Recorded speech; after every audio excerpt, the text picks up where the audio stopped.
on your first credit card. Thanks. Now remember, you can check your credit score, but if other people check it too many times, your score will go down. What?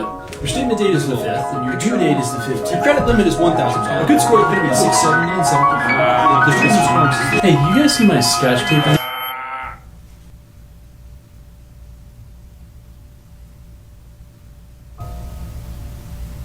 I'm here to help. The less you know about your credit score, the more these guys profit off you.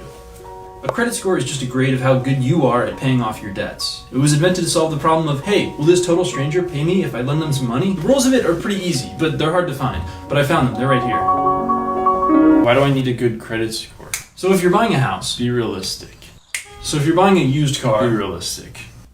So if you're taking out a loan to buy a dishwasher, this score determines your interest rate, or if you can even get a loan in the first place. Landlords and even some employers will look at this number too. Okay, well I've been good about paying my rent and my utilities on time, and I haven't had a credit card yet because I didn't want to spend money I don't have. So my score should be good. Paying utilities and rent on time doesn't change your score. And by not having a credit card for a while, that'll actually make your score worse. An older credit card, that's a longer track record.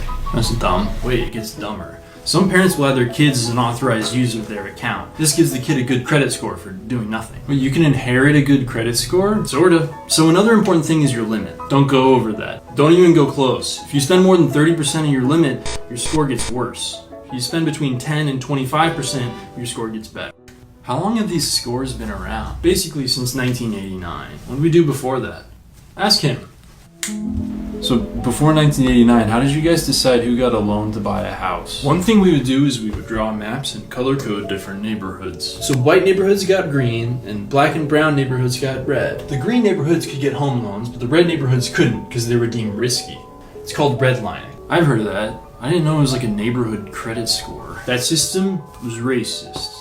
We don't do that anymore. Now we got the number. The number fixes it. Yeah, okay, but is it possible this new credit system inherited any of the issues with the old? It's not directly. Families pass down wealth in the form of property, like houses. So if your family was redlined back then, they couldn't buy a house. So off the bat, your family's gonna have much less money than green-lined families. But wealth isn't a part of your credit score calculation. It's how long you've had a credit card, how much credit you're using, and paying your credit card bill. Yeah, but if your family has more money, doesn't that mean it's easier to pay your credit card bill?